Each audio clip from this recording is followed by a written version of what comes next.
땅의 모든 끝이 여호와를 기억하고 돌아오며 모든 나라의 모든 족속이 주의 앞에 예배하리니 나라는 여호와의 것이요 여호와는 모든 나라의 주제시임이로다.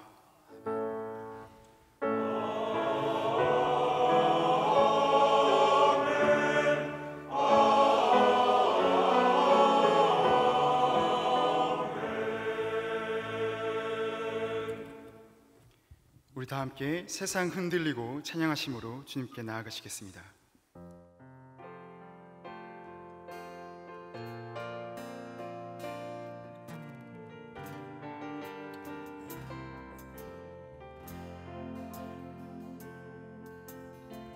세상은 흔들리고 사람들은 변하여도 나는 주를 섬기리. 주님의 사랑은 영원히 쇠하지 않네. 나는 주를 신뢰해. 오직 믿음으로 내가 살리라. 오직 믿음으로 내가 살리라. 세상 흔들리고 세상은 흔들리고 사람들은 변하여도 나는 주를 섬기리. 주님의 사랑은 영원히 변하지 않네. 나는 주를 신뢰해. 오직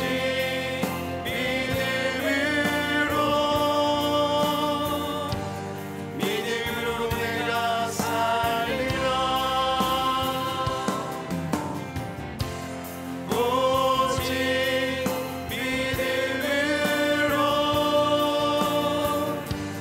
믿음으로 내가 살리라. 오직 믿음으로 오직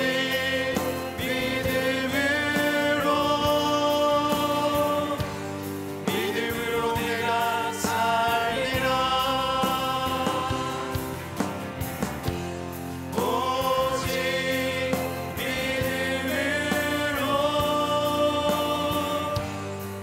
믿음으로 내가 살리라. 믿음은 흔들리고 사람들은 주를 떠나도 믿음은 들리고 사람들 주를 떠나도 나는 주를 섬기리. 주님의 나라는 영원히 쇠하지 않네. 나는 주를 신뢰해. 오직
내 마음을 새롭게 하소서.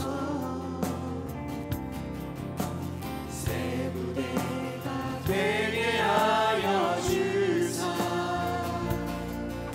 주님의 빛 비추게 하소서. 겸손히 내 마음 드립니다. 겸손히 내 마음 드립니다. 나의 모든 것 받으소서. 나의 모든 것 받으소서. 나의 맘 깨끗게 씻어주사 주의 길로 행하게 하소서. 내가 원하는 한 가지 주님의 기쁨이 되는 것. 내가 원하는 한 가지 주님의 기쁨이 내가 원하는 한 가지. 내가 원하는 한 가지 주님의 기쁨이 되는 것. 내가 원하는 한 가지 주님의 기쁨이 다시 한번 찬양하시겠습니다. 내가 원하는 한 가지. 내가 원하는 한 가지 주님의 기쁨이 되는 것. 내가 원하는 한 가지 주님의 우리 목소리로만 찬양하시겠습니다. 내가 원하는 한 가지. 내가 원하는 한 가지 주님의 기쁨이 되는 것. 내가 원하는 한 가지 주님의 기쁨이 되는 것.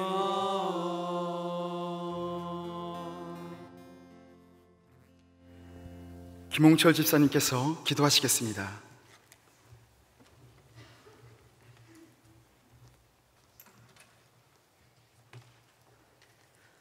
다 같이 기도드리겠습니다. 우리를 지극히 사랑하시는 하나님 아버지, 잔딘 푸르름이 넘치는 실록의 유월을 허락하시고 거룩한 주님의 날 주의 성도들이 모여 주의 거룩한 제단 앞에서 찬양과 기도와 예배로 거룩하게 지내게 해주심에 감사드립니다. 하나님 아버지, 지난 한 주간 동안 주님 뜻대로 말씀대로 살기를 원하고 다짐하며 기도했지만 온전히 주님 뜻대로 살지 못했음을 고백합니다. 말로, 생각으로, 행동으로 지은 죄를 가지고 주님 전에 나왔습니다. 통회하는 심령마다 용서하여 주옵시고 위로와 은혜를 더하여 주시오며 간구와 사모의 마음으로 기도하는 모든 영혼들 머리 위에 참으로 귀한 평화를 더하여 주시옵소서. 간구하옵기는 지금 코로나 바이러스로 인하여 건강의 문제뿐만 아니라 경제적으로 전 세계가, 이 나라가, 우리 기업들이, 자영업자들이 모두 힘들어하고 있사오니 주님께서 끝까지 함께하여 주시옵소서. 질병과 물질로 인하여 힘들어하고 핍박당하는 피곤한 심령들을 만져주시어 믿음을 새롭게 하시옵고, 더 나아가 이러한 환난 속에서 나타나시고자 하는 하나님의 새로운 뜻을 바르게 깨닫고 볼 수 있는 성도들이 될 수 있도록 인도하여 주시옵소서. 또한 이 민족을 위해 기도드립니다. 최근에 남북관계가 경색되고 평화가 깨지려 하는 움직임이 일어나고 있고, 경제적으로는 고성장의 흐름에서 저성장의 기조로 급격하게 변하면서 여러 가지 이유로 더욱 어려워지고 있고, 정치적으로는 서로의 생각을 모으고 협력하기보다는 갈등과 다툼으로 더욱 혼란스러워하기에 많은 사람들의 삶이 더욱 불안전한 분위기로 되고 있습니다. 이토록 어려운 상황 속에서도 절망하지 않고 주님의 음성에 귀 기울여 듣게 하시어 주님의 지혜로 모든 문제들이 풀려갈 수 있도록 인도하여 주옵소서. 주를 믿는 성도들이 삶 속에서 타인을 섬기며 평화를 만들어가는 역할을 하게 하시며 주님의 사랑을 베푸는 데 인색하지 않도록 용기와 믿음을 주시옵소서. 우리 교회를 위해 기도드립니다. 전안중앙교회가 맡은 바 역할을 잘 감당하기를 원합니다. 하나님 안에서 성도들 간에 소외됨 없이 사랑이 넘치고 매일매일의 삶이 하나님 말씀이 증거되고 서로 교통하는 공동체로 거듭나길 인도하여 주시옵소서. 특별히 담임 목사님께 하나님의 지혜와 능력과 성령 충만함을 주시어 주님께서 맡겨주신 귀한 사명을 감당하는데 영육간의 강건함을 주시옵소서. 부교역자들에게도 같은 은혜로 채워주시고 교회의 각 기관과 모든 직분을 맡은 자들에게 주님께서 함께 하셔서 주님의 산신앙을 가지고 맡은 역할을 감당할 수 있도록 능력과 하나님의 지혜를 주시옵소서. 이 시간 찬양 예배를 드립니다. 보이지 않는 나라라는 제목으로 증거하시는 김형래 목사님을 피곤치 않게 하시고 성령 충만하게 하시어 전하시는 말씀으로 인하여 말씀의 능력이 되고 성도들의 자아와 심령이 쪼개지는 역사가 이루어지길 원하옵니다. 정석껏 준비한 남성교회 찬양대의 찬양을 드려오니 흠양하여 주시고 주님 홀로 영광 받으옵소서. 찬양을 준비한 찬양대원 한 사람 한 사람마다 주님 안에서 승리하는 삶을 살 수 있는 믿음과 은혜를 베풀어 주시옵소서. 이 모든 것 주 예수 그리스도 이름으로 기도합니다.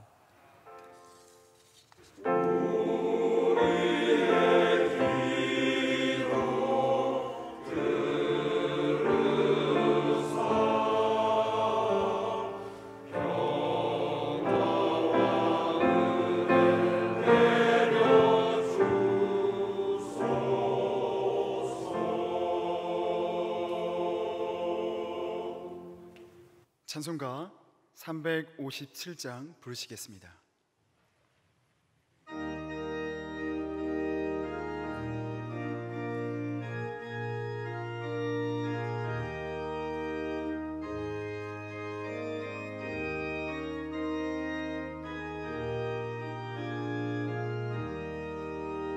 주에 있는 사람이 일어나 다 힘을 합하여 이 세상 모든 마귀를 다 쳐서 멸하세. 저 앞에 오는 적군을 다 싸워 이겨라. 주 예수 믿는 힘으로 온 세상 이기네. 믿음이 이기네. 믿음이 이기네. 주 예수를 믿음이 온 세상 이기네. 인류 마귀 괴율로 큰 죄에 빠지니 진리로 띠를 띠고서 늘 기도 드리세. 참 믿고 의지하면서 겁 없이 나갈 때 주 예수 믿는 힘으로 온 세상 이기네. 믿음이 이기네. 믿음이 이기네. 주 예수를 믿음이 온 세상 이기네. 끝까지 이긴 자에게 흰 옷을 입히고 또 영생 복을 주시니 참 기쁜 일일세. 이 어두운 세상 지나서 저 천성 가도록 주의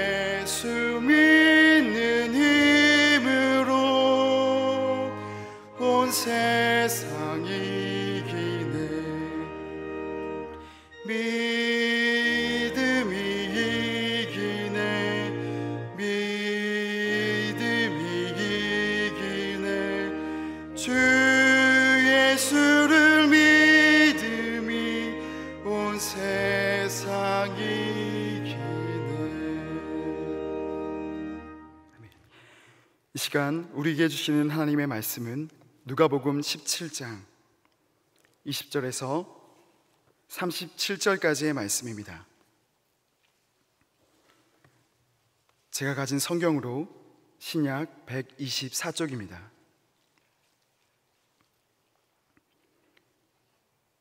누가복음 17장 20절에서 37절까지의 말씀을 한 절씩 교독하시겠습니다. 바리새인들이 하나님의 나라가 어느 때에 임하나이까 묻거늘 예수께서 대답하여 이르시되 하나님의 나라는 볼 수 있게 임하는 것이 아니요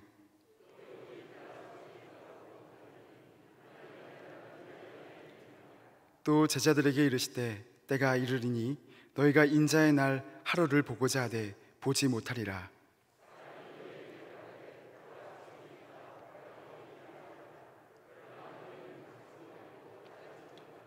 번개가 하늘 아래 이쪽에서 번쩍이어 하늘 아래 저쪽까지 비침같이 인자도 자기 날에 그러하리라.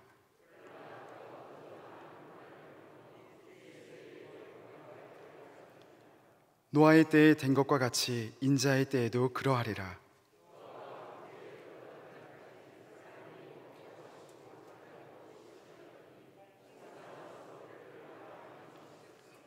또 롯의 때와 같으리니 사람들이 먹고 마시고 사고 팔고 심고 집을 짓더니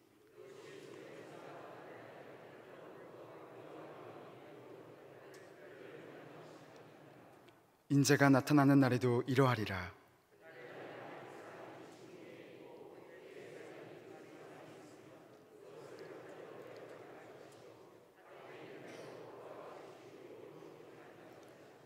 롯의 철을 기억하라.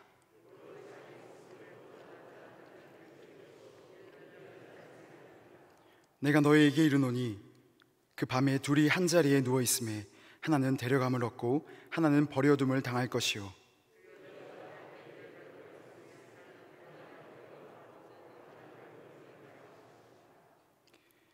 그들이 대답하여 이르되 주여 어디 오니이까 이르시되 주검이 있는 곳에는 독수리가 모이느니라 하시니라. 아멘. 남성교회 찬양대 찬양 드리시겠습니다.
강가에서 우렁이를 잡아먹으면서 사는 두루미가 한 마리 있었습니다.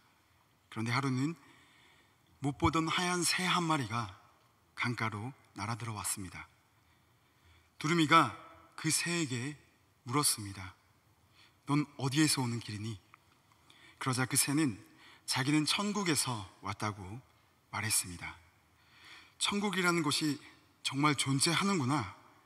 거기는 어떠니? 정말 천국이 그렇게 좋은 곳이야? 여기보다 훨씬 좋니? 두루미가 묻자 하얀 새가 말했습니다. 아이, 그럼 비교할 수 없을 정도로 좋지. 천국에서 온 새는 두루미에게 천국에 대해서 여러 가지 이야기를 해 주었습니다. 그렇게 한동안 아름다운 천국의 이야기를 넋놓고 듣고 있던 두루미가 갑자기 물었습니다. 잠깐만, 그런데 천국에도 우렁이가 있니? 천국에서 온 새가 웃으며 대답했습니다. 아니, 천국에 우렁이는 없어. 대신 비교할 수 없을 만큼 훨씬 더 좋은 것들이 많이 있지. 그러자 두루미는 시큰둥하게 말했습니다. 됐어, 그럼 나는 안 갈래. 천국이든 뭐든 나는 우렁이만 있으면 되거든. 이 이야기를 듣고 나서 두 가지 반응이 나올 수 있을 거라 생각합니다. 천국에 크게 의미를 두지 않는 사람들은 허무맹랑한 소리에도 동요하지 않고 작은 것에 만족할 줄 아는 이 두루미에게 교훈을 받을 수 있을 겁니다. 하지만 천국에 대해 큰 소망과 이미지를 가지고 있는 사람은 고작 우렁이 따위에 천국을 딱 잘라 거부한 이 두루미가 안타깝게 여겨지실 겁니다. 여러분은 어느 쪽이십니까? 아무래도 여기 앉아 계신 분들은 후자에 더 많은 분들이 공감을 하실 거라 생각합니다. 그럼 다음 이야기는 어떨지 한번 들어보시기 바랍니다. 마가복음 10장을 보면 한 부자 청년 이야기가 나옵니다. 한 사람이 예수님께 와서 어떻게 하면 영생을 얻을 수 있냐고 질문했습니다. 이 질문에 예수님은 10계명 중에서도 5번째 계명에서부터 10번째 계명을 이렇게 열거하는 것으로 그 답을 대신하셨습니다. 살인하지 말라, 간음하지 말라, 도둑질하지 말라, 거짓 증언하지 말라, 속여 빼앗지 말라, 내 부모를 공경하라. 하나님을 경외하는 마음이 남달랐던 것으로 추측되는 이 청년은 이 모든 계명들을 어려서부터 다 지켜왔다고 말했습니다. 그러자 예수님은 그 청년에게 한 가지 부족한 것을 지적하셨습니다. 재물을 다 팔아 가난한 사람들에게 나누어 주고 나를 따르라 라고 말씀하셨습니다. 재산이 많았던 이 부자 청년은 그 말씀을 듣고 슬픈 기색을 띠며 근심하며 돌아갔다고 성경은 기록하고 있습니다. 여러분, 이 청년은 어떻게 생각하십니까? 아까 우렁이를 포기할 수 없어서 천국에 가지 않겠다던 두루미와는 사뭇 다르지 않습니까? 우리 모두는 이 부자 청년의 행동에 공감합니다. 한편으로는 다행스럽기까지 합니다. 많은 재산을 다 팔아서 가난한 사람들에게 나누어주고 예수님을 따른다는 것은 사실 너무 비현실적으로 느껴지기 때문일 겁니다. 우렁이를 포기할 수 없어서 천국에 관심을 끈 두루미는 어리석게 느껴졌는데, 재물을 포기할 수 없어서 천국에 관심을 접은 청년은 오히려 현명하게 느껴지는 것은 왜일까요? 이러한 모순은 두루미가 느끼는 우렁이의 가치를 우리가 너무 과소평가한 것도 있겠지만, 더 큰 이유는 우리가 천국보다 재물이 더 가치 있다 생각하기 때문일 겁니다. 사실 우리 역시 이야기 속 두루미와 다를 바가 없다는 거죠. 청년이 가는 것을 보시고 예수님이 하신 말씀입니다. 다 함께 합독하시겠습니다. 시작. 제자들이 그 말씀에 놀라는지라. 예수께서 다시 대답하여 이르시되, 얘들아, 하나님의 나라에 들어가기가 얼마나 어려운지 낙타가 바늘길을 나가는 것이 부자가 하나님의 나라에 들어가는 것보다 쉬우니라 하시니. 아멘. 여러분, 우리가 알고 있는 구원과는 조금 다르지 않습니까? 하나님 나라의 문턱이 너무나 높습니다. 그래서 이 다음 구절에 제자들이 그런즉 누가 하나님의 나라에 갈 수 있겠냐며 불만 섞인 어조로 수군거렸다고 성경은 기록하고 있습니다. 그렇습니다, 여러분. 바늘 구멍에 낙타가 어떻게 들어가겠습니까? 이건 불가능한 일입니다. 그래서인지 이 구절을 놓고 성경학자들의 해석이 분분합니다. 하나는 이 구절에서 언급되는 바늘 귀는 바늘 구멍을 의미하는 것이 아니라 당시 예루살렘 성에 실제 있었던 바늘 귀라는 이름을 가진 문을 의미한다는 견해입니다. 그 문은 주로 경비가 취약해지는 이 밤에 이용되던 문이었는데요, 입구가 매우 좁고 낮아서 낙타가 걸어서는 통과할 수 없었다고 합니다. 낙타 등에서 모든 짐을 내려놓고 무릎을 꿇려야만 겨우 통과할 수 있는 크기였다고 합니다. 다시 말하면 매우 어렵고 수고가 필요한 일이었다는 거죠. 물론 이 견해의 관점으로 본다면 부자는 자신의 모든 것을 포기하고 낮출 때 천국 백성이 될 수 있다는 의미로 해석될 수 있겠지만 이 견해는 크게 힘을 받지 못했습니다. 다른 견해는 원문을 보면 이 낙타라는 의미를 가진 단어와 밧줄, 땡기는 밧줄 할 때 밧줄을 의미하는 단어가 그 매우 흡사한 것을 볼 수가 있습니다. 낙타는 카멜로스라는 단어인데요, 밧줄은 카밀론이라는 단어입니다. 어감부터 비슷하죠. 실제로 몇몇 사본에는 이 낙타 대신에 밧줄이라는 단어를 이 해당 구절에 사용한 것을 볼 수 있습니다. 그런데 오늘날 우리가 보고 있는 성경처럼 대부분의 사본들이 밧줄보다는 낙타라는 단어를 사용하고 있고, 설사 밧줄이라는 단어가 실제 원문에 가깝다고 하더라도 밧줄 역시 이 바늘 구멍을 통과할 수 없다는 것에서는 낙타와 다를 바가 없습니다. 결국 하나님 나라에 들어가는 것이 매우 어렵고 불가능하다는 결론에는 변함이 없다는 겁니다. 그럼 천국은 누가 갈 수 있습니까? 가난한 사람만 들어갈 수 있습니까? 그리스도인은 재산을 갖지 말아야 하고 부를 누려서는 안 되는 겁니까? 결론부터 말씀드리자면 물론 그런 뜻은 아닙니다. 그럼 누가 구원을 받을 수 있냐고 수군거리는 제자들에게 예수님은 뭐라고 말씀하셨는지 읽어보겠습니다. 사람은 할 수 없을 때 하나님은 할 수 있느니라 라고 말씀하셨습니다. 이 말씀은 구원의 핵심이 하나님의 능력과 통치에 있다는 사실을 말해주고 있습니다. 천국의 문턱이 높은 것은 사실입니다. 인간에게는 불가능한 것입니다. 그런데 하나님께서 그 불가능을 가능하게 하셨습니다. 바로 예수님의 생명의 값을 지불하셔서 문턱을 허무셨습니다. 성경은 이것을 보고 은혜라 말합니다. 천국은 애당초 부자 청년이 어렸을 때부터 계명을 잘 지켰다고 해서 도달할 수 있는 곳이 아니었습니다. 예수님은 청년이 자신의 의로 구원을 얻으려고 시도한 것을 지적하신 겁니다. 인간의 의에는 한계가 있기 때문입니다. 부자 청년의 경우 재물 앞에서 그 한계를 실감했습니다.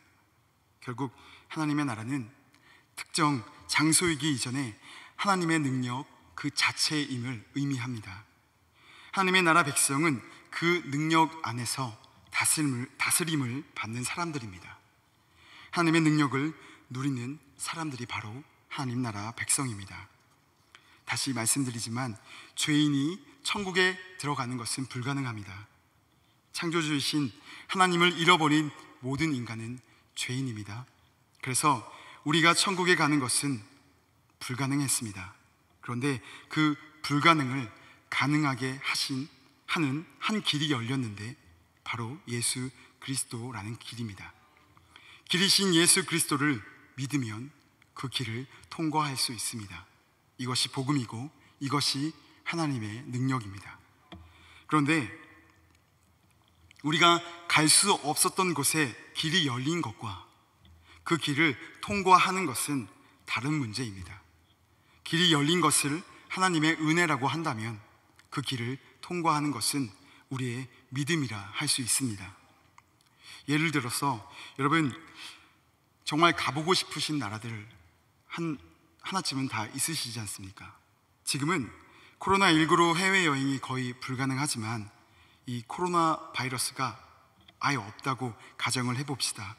여러분은 어느 나라에 가장 가보고 싶으세요? 저는 스위스를 그렇게 가보고 싶습니다. 너무 아름답다고 하더라고요. 여러분도 한 번쯤 가서 아무런 부담 없이, 아무런 걱정 없이 일정 기간을 이렇게 살다가 돌아오고 싶은 나라들이 하나쯤은 다 있으실 거라 생각합니다. 그런데 어느 날 갑자기 코로나가 없는 상태에서 정부나 어떤 기업의 적극적인 후원으로, 또 안정적인 후원으로 여러분이 아무런 걱정도 없이 그 해외에 나가서 근무를 할 수 있게 되었거나, 혹은 일정 기간 동안 그 나라에서 편하게 살 수 있는 혜택을 받게 되었다면, 여러분, 그래서 어느 정도 시간이 지나면 여러분이 원하신다면 영주권까지 받을 수 있는 기회가 여러분에게 주어졌다고 가정을 해봅시다. 여러분, 일단 생각하는 것만으로도 기분이 좋아지잖아요. 이 기회가 여러분에게 주어지기까지 우리가 한 것은 아무것도 없습니다. 어느 날 갑자기 그 기회가 우리에게 주어졌습니다. 그러면 이제 우리는 무엇을 해야 할까요? 결정을 하고 그 일이 진행되도록 움직여야 합니다. 이제까지 어떻게 살아왔던지 간에, 최근까지 무엇에 영향을 받으며 살아왔던지 간에, 지금까지 내가 어떤 고민을 하고 살아왔던지 간에 그 기회를 잡겠다고 결정했다면 그 나라에서 살기에 합당한 준비들을 하기 시작할 겁니다.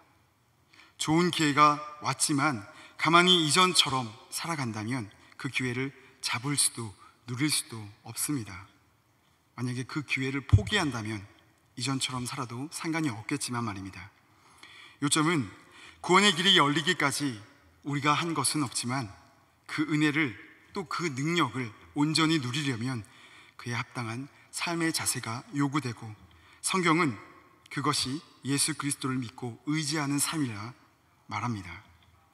이것을 한마디로 요약하자면 삶의 변화라고 할 수 있겠습니다. 오늘은 하나님의 나라가 주제입니다.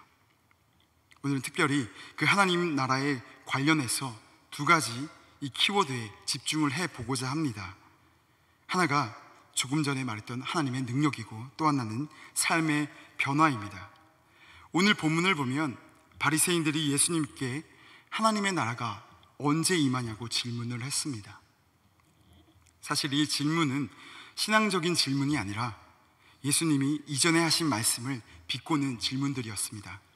예수님은 사역을 하시면서 하나님 나라가 가까이 온 줄 알라, 죽기 전에 하나님의 나라를 볼 자들도 있느니라, 하나님 나라가 이미 너희에게 임하였느니라 와 같은 말씀들을 자주 하셨습니다. 그런데 가시적인 변화가 전혀 없자 이 바리새인들이 질문을 한 겁니다. 당시 유대인들은 로마의 압제에서 자신들을 건져주고 이 세상을 정복할 정치적인 통치자로서 메시아를 이해하고 있었습니다. 이러한 이해 속에서 로마의 식민 통치는 좀처럼 그칠 기미가 보이지 않자, 그런데도 예수님은 자꾸 하나님의 나라가 이미 왔다고 말씀하시니까 여러분, 화가 날 만도 하지 않겠습니까? 그런데 예수님께서 오늘 본문 20절과 21절을 통해서 하나님의 나라에 대한 오해를 정정해 주십니다. 바리새인들이 하나님의 나라가 어느 때에 임하나이까 묻거늘 예수께서 대답하여 이르시되 하나님의 나라는 볼 수 있게 임하는 것이 아니요 또 여기 있다 저기 있다고도 못하리니 하나님의 나라는 너희 안에 있느니라. 여기서 하나님의 나라가 너희 안에 있다는 표현은 무슨 뜻일까요? 고난이 와도 긍정적인 마인드로 살기 나름이라는 일종의 정신 승리에 대한 이야기를 하고 있는 것이 아닙니다. 이 말씀을 간단히 말하자면 우리의 믿음 여하에 달렸다는 뜻입니다. 이 말씀에서 하나님의 나라는 외형적으로 임하는 것이 아니라 예수님을 구주로 영접한 사람들이 하나님의 주권을 인정하고 하나님의 다스림을 받는 것을 뜻합니다. 하나님의 나라는 하나님의 뜻이 이루어지는 나라이기 때문입니다. 예수님의 초림과 죽으심으로 하나님의 나라가 이 땅에 시작되었습니다. 그런데 하나님의 나라는 아직 온전하게 임한 것은 아닙니다. 다만 예수님이 구주라는 천국행 티켓이 발행된 겁니다. 우리는 이것을 복음이라고 하죠. 온전한 하나님의 나라는 예수님께서 재림하실 때 만물이 새롭게 변화되고 새하늘과 새 땅이 되면서 비로소 이루어질 것입니다. 우리는 하나님의 나라에 대해서 이야기할 때 흔히 언급되는 이미와 아직의 긴장 속에서 살아가고 있습니다. 하나님의 나라가 임했음에도 이 땅이 불완전한 이유가 여기에 있습니다. 다시 본론으로 돌아와서 주님 다시 오시기 전까지는 하나님의 나라의 개념이 외형적인 변화가 아니라 주님을 구주로 영접하고 하나님의 주권을 인정하면서 하나님의 다스림을 받는 것이라 했습니다. 그렇다면 같은 시간과 같은 공간을 살아가고 있으면서도 하나님 나라에 참여하는 사람이 있고 그렇지 않은 사람이 있다는 뜻이 됩니다. 이미 하나님 나라는 진행되고 있습니다. 우리 믿음 여하에 따라 하나님 나라에 참여할 수도 있고 제외될 수도 있습니다. 주님 다시 오시기 전까지 하나님의 나라는 가시적으로는 보이지가 않습니다. 그러하기에 바리새인들처럼 주님을 믿는 것과 그 통치를 받는 것을 거부한 사람들은 이미 임한 하나님의 나라를 알 수도 볼 수도 없습니다. 이 공간 안에도 하나님의 말씀의 통치를 받으며 살고 있는 사람이 있고 그 말씀의 통치를 거부하고 세상의 영향을 받으며 살아가는 사람들이 함께 앉아 있을 수도 있습니다.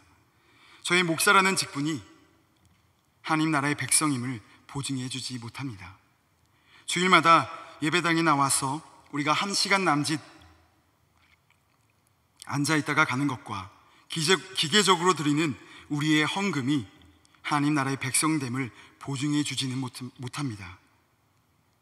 여러분의 삶 전체에서 하나님의 주권을 인정하고 그 다스림을 받으시길 바랍니다. 그것이 우리가 하나님 나라의 백성임을 증명하는 길입니다. 하나님의 다스림을 받는다는 것은 주님에 대한 믿음과 말씀에 대한 순종을 의미합니다. 하나님 나라는 이미 시작되었습니다.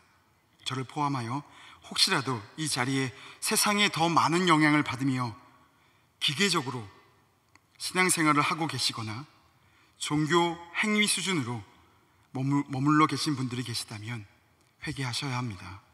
그리고 삶으로 주님을 영접하여서 하나님 나라 백성이 되시길 바랍니다. 요한복음 3장 3절을 다 함께 합독하시겠습니다. 시작. 예수님께서 대답하여 이르시되 진실로 진실로 내게 이르노니 사람이 거듭나지 아니하면 하나님의 나라를 볼 수 없느니라. 아멘.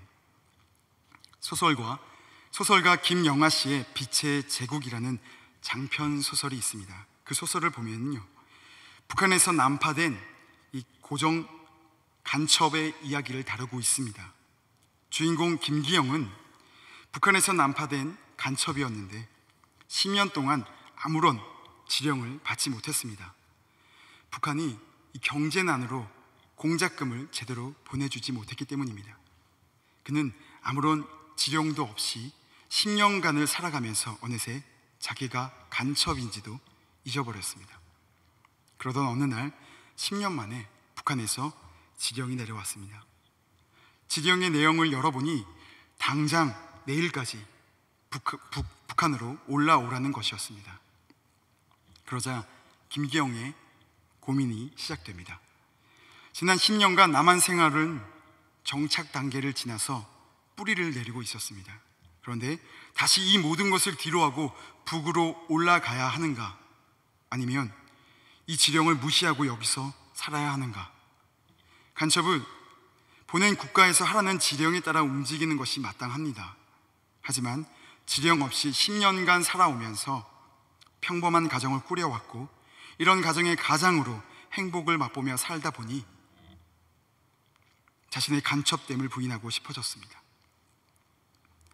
오랫동안 남한의 통치 아래에서 살다 보니 간첩으로서의 정체성이 흔들렸습니다. 자기의 정체성이 흔들리니 무엇을 우선적으로 해야 할지 삶의 우선순위도 흔들렸습니다. 여러분은 현재 누구의 다스림을 받으며 살아가고 계십니까? 그리스도인은 주님의 다스림을 받는 사람들입니다. 세상의 통치를 받고 있다면 그리스도인이 아닙니다. 오늘은 우리의 정체성을 점검하고 그것을 분명히 할 때입니다. 여러분, 노아의 때 방주의 문이 닫히는 그 순간까지도 사람들은 하나님의 말씀을 듣지 않았습니다. 롯의 때 소돔과 고모라의 유황과 불이 비같이 떨어지는 그 순간까지도 사람들은 회개하지 않았습니다.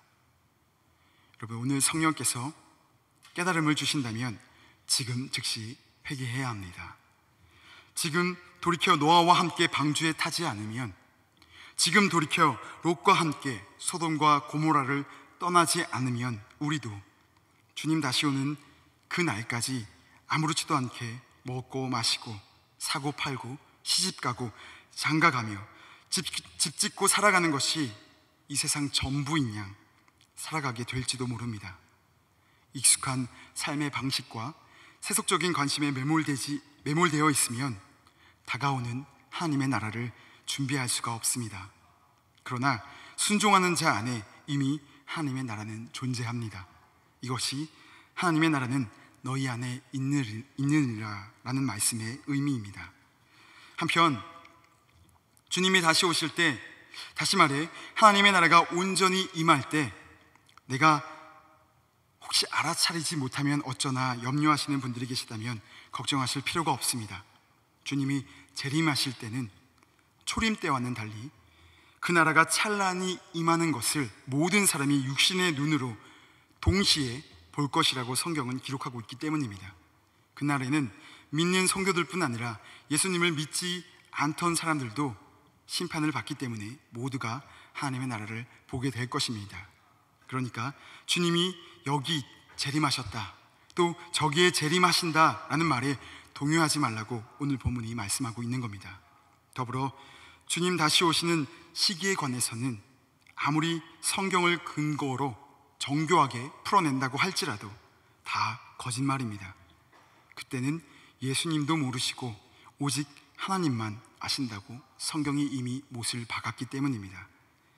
마태복음 24장 36절 말씀입니다. 그러나 그날과 그때는 아무도 모르나니 하늘의 천사들도 아들도 모르고 오직 아버지만 아시느니라. 여러분, 삶의 변화는 마음의 변화만을 의미하지 않습니다. 오늘 본문 31절 말씀을 다 함께 합독하시겠습니다.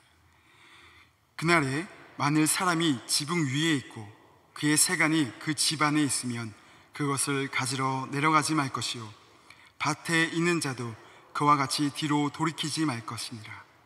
롯의 철을 기억하라. 유대인들에게 지붕은 휴식의 장소이자 명상의 장소였습니다. 보통 휴식은 가벼운 차림과 마음으로 하지 않습니까?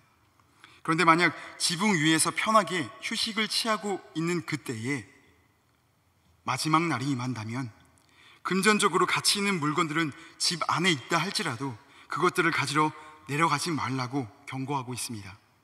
밭에 있는 자들도 마찬가지입니다. 돌아가지 말라고 했습니다. 이것은 이미 버린 사고방식과 이미 버린 생활 방식으로 되돌아가는 것에 대한 상징적인 표현들입니다. 주님의 재림이 코앞으로 다가왔는데도 세속적인 재물이나 이 세상에 속한 것들에 대한 집착을 버리지 못하는 상태를 의미합니다. 롯의 아내는 이미 버린 것에 대한 미련을 두고 그것을 다시 취하려고 돌이키다 소금 기둥이 되었다고 창세기 19장 26절은 기록하고 있습니다. 여러분, 롯의 아내가 발전한 도시 소돔과 고모라에서 아무리 풍요롭게 살아갔었다고 한들 그녀의 소유와 그녀의 생명 중 무엇이 더 중요하겠습니까? 그녀에게 특별히 살 길이 열렸지만 그녀는 그 길을 걷지는 못했습니다. 삶의 변화를 거부하고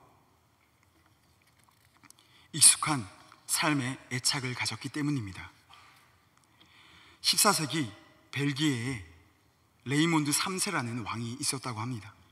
이 왕은 백성들에게는 전혀 관심이 없었고 오직 맛있는 음식을 찾는 어리석은 사람이었습니다. 결국 반란이 일어나서 왕의 자리에서 쫓겨났는데 그와 사촌이었던 새로운 왕은 차마 이 레이몬드를 죽일 수는 없어서 감옥에 가두었습니다. 그런데 이 레이몬드만을 위해서 새롭게 감옥을 새로 만들었는데요, 그 입구에는 좁은 문이 있었습니다. 그리고 그 감옥 안에는 매일매일 진수성찬이 펼쳐졌다고 합니다. 그곳에 갇힌 레이몬드에게 이 새로운 왕이 말했습니다. 너는 백성을 돌보지 않고 자신의 안위에만 신경을 쓰며 살았다. 만약 이 음식에 대한 탐욕을 이겨내고 살이 빠져서 이 문으로 나올 수 있다면 너는 자유다. 하지만 음식의 유혹을 이기지 못한다면 평생 이곳에서 살아야 한다. 그러나 막상 문이 생각보다 작지 않아서 마음만 먹으면 얼마든지 레이몬드가 충분히 자유의 몸이 될 수 있는 상황이었다고 합니다. 결과가 어땠을까요, 여러분? 그는 단 한 번도 음식의 유혹을 이겨내지 못했고 결국 죽을 때까지 감옥에서 벗어나지 못했다고 합니다. 여러분, 이 세상의 삶의 방식으로는 하나님 나라에 참여할 수가 없습니다. 정말로 하나님 나라를 사모하는 사람이라면 이 세상의 우선순위를 두어서는 안 됩니다. 이 세상 것을 사용하고 이용하되 그것에 매몰되어서는 안 됩니다. 우리의 우선순위는 하나님의 말씀이어야 합니다. 여러분, 말이 아닌 삶으로 하나님 나라에 참여하는 성도가 되시길 바랍니다. 오늘 마지막 말씀처럼 죽음이 있는 곳에 독수리가 모이듯이 죄가 있는 곳에는 반드시 심판이 있다라는 사실을 잊지 마시기 바랍니다. 반드시 주님께서는 다시 오십니다. 이 땅에 살고 있지만 이 땅의 생활에 연연하지 않고 하나님 나라를 누리며 그 능력을 체험하며 사는 우리 모두가 되기를 바랍니다. 다 함께 기도하시겠습니다. 하나님 감사합니다. 오늘 우리에게 말씀하여 주시고 아버지 우리에게 허락하신 그 하나님의 능력의 나라를 온전히 경험하고 체험하며 살아갈 수 있는 우리가 될 수 있도록 주여 인도하여 주시옵소서. 예수님의 이름으로 기도드리옵나이다. 아멘. 찬송가 438장 부르시겠습니다.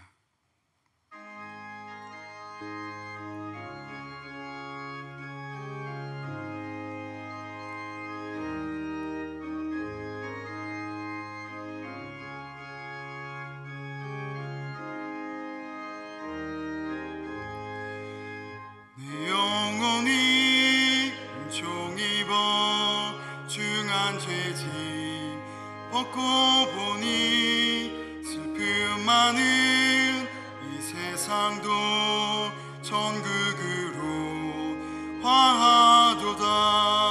할렐루야 찬양하세.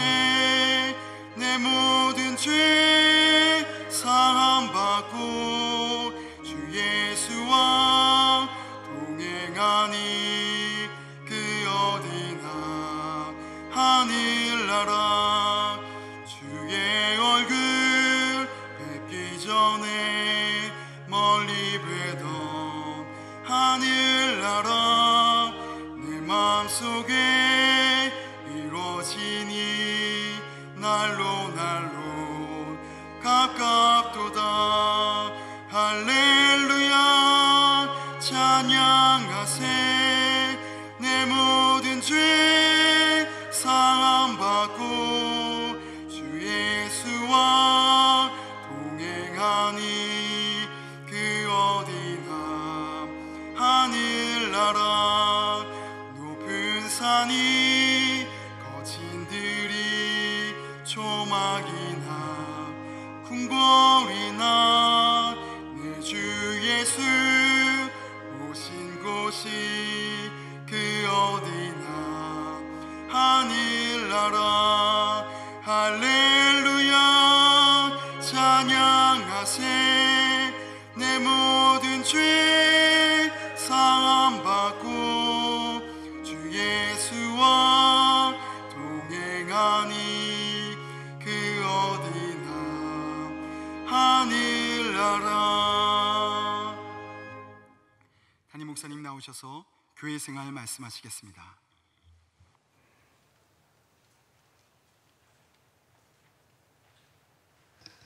서로 인사하겠습니다. 축복합니다. 축복합니다. 축복합니다. 7월 5일 첫 주일부터 교회 학교 예배 정상적으로 재개하려고 교육 중에 있습니다. 우리 가정에서 자녀들 7월 첫 주에 예배 참석하고 또 함께 신앙교육 받을 수 있도록 준비해 주시기 바랍니다. 기관장 회의는 보고서로 대신합니다. 복음 전달자 운동 시작됐습니다. 기도하면서 전도용품을 잘 전달해 주시고 또 위에서 복음 전달자 운동 신청하지 않으셨더라도 이 일을 위해서 함께 기도해 주시기를 바랍니다. 625시간 나라사랑 기도운동 오늘부터 시작됩니다. 신청하신 분 외에도 기도에 참여해 주시고 또 한 주간 동안 나라를 생각하고 또 위해서 기도해 주시고 또 특별히 북한이 상황을 어렵게 만들어가고 있는데 북한을 위해서도 기도해 주시기를 부탁을 드립니다. 2020년 어른 여름성의학교 신청을 28일 주일까지 해 주셔서 전체 준비하는 데 지장이 없도록 협력해 주시길 바라고요. 그리고 24일 수요일 수요기도의 일부 후에는 성경 골든벨 준비를 위한 쪽집게 특강이 준비되어 있습니다. 이것도 많이 참여해 주시기 바랍니다. 결혼 광고 있습니다. 이교구 29역 김연정 전도사, 조남숙 성도 장녀 김예찬 양과 또 김종석 군의 결혼식이 27일 토요일 낮 12시 문화관에서 있겠습니다. 장례 광고 있습니다. 6교구 4구역 배정순 집사의 친정 모친께서 오늘 운명하셨습니다. 빈소는 인천 신락원 장례식장 3층 특 7호실이고 자세한 사항은 6교구장인 김기현 목사에게 문의해 주시기 바랍니다. 이상 말씀드립니다. 다 함께 일어나셔서 찬송가 546장 부르시겠습니다.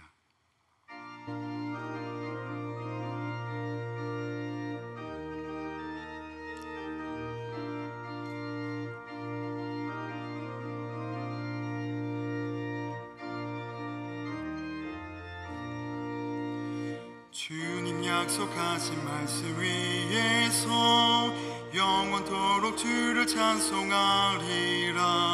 소리 높여 주께 영광 돌리며 약속 믿고 굳게 서리라. 굳게 서리 영원하신 말씀 위에 굳게 서리.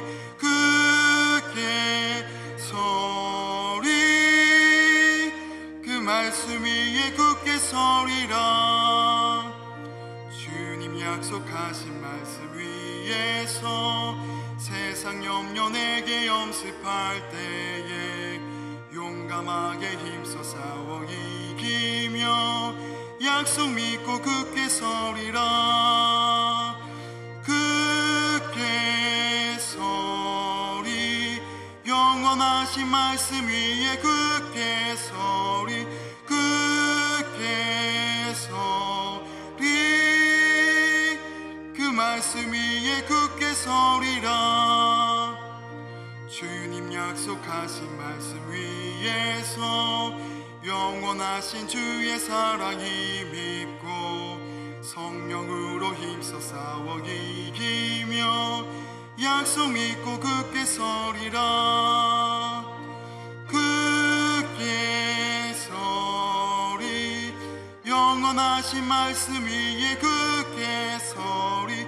굳게 서리 그 말씀 위에 굳게 서리라. 주님 약속하신 말씀 위에서 성령 인도하는 대로 행하며 주님 품에 항상 안식 얻으며 약속 믿고 굳게 서리라. 굳게 서리 영원하신 말씀 위에 굳게 서리. 굳게 서리 말씀 위에 굳게 서리라. 사랑과 은혜가 풍성하신 하나님, 우리에게 오늘도 하나님의 뜻을 알게 하시고 또한 그 뜻대로 살도록 결단하게 하시니 감사를 드립니다. 한 주간 동안 우리의 삶이 주님의 뜻 안에 거하기를 원하오니 성령님, 우리의 삶을 붙잡아 주시고 인도하여 주시옵소서. 이 시간 정성을 다하여 예물을 올려드립니다. 11조와 감사헌금, 1천 번제 예물과 세교 성교 헌금 예물을 올려드리오니 이 예물을 통해 하나님의 나라가 확장되게 하시고 하늘의 신령한 은혜와 땅의 기름진 복으로 채워 주시옵소서. 이제 한 주간 동안 세상으로 나갑니다. 하나님의 능력과 은혜로 붙들어 주시사 세상에서 요동치 않게 하시고 그리스도인으로서 합당한 삶을 살아갈 수 있도록 붙잡아 주시옵소서. 감사드리오며 예수님의 이름으로 기도드리옵나이다. 아멘. 지금은 우리 주 예수 그리스도의 은혜와 하나님 아버지의 다함 없는 사랑과 성령님의 교통하심이 오늘 하나님의 말씀 앞에서 하나님의 참 백성으로 살기로 결단하는 모든 성도 위에와 그들의 가정과 산업 위에 이제로부터 영원까지 함께 하시기를 간절히 축원하옵나이다. 아멘.